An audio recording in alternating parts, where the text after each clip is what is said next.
On nation on student বলতে কী বোঝায়? On nation on student হলো একটি জাতীয় শিক্ষা উদ্যোগ যার মাধ্যমে প্রতিটি শিক্ষার্থীকে একটি ইউনিক পরিচয় নম্বর দেওয়া হয়।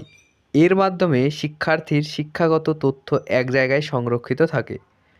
তাহলে বোঝা গেল অন নেশান অন স্টুডেন্ট বলতে কী বোঝায়? অন নেশান অন স্টুডেন্ট হলো একটি জাতীয় শিক্ষা উদ্যোগ যার মাধ্যমে প্রতিটি শিক্ষার্থীকে একটি ইউনিক পরিচয় নাম্বার দেওয়া হয়। এর মাধ্যমে শিক্ষার্থীর শিক্ষাগত তথ্য এক জায়গায় সংরক্ষিত থাকে। এপিএএআর-আইডি কি? এর পূর্ণরূপ কি? এপিএএআর-আইডি হলো শিক্ষার্থীদের জন্য একটি ইউনিক ডিজিটাল আইডি। এর পূর্ণরূপ হলো automated permanent academic account registry. এর পূর্ণরূপ হলো automated permanent academic account registry.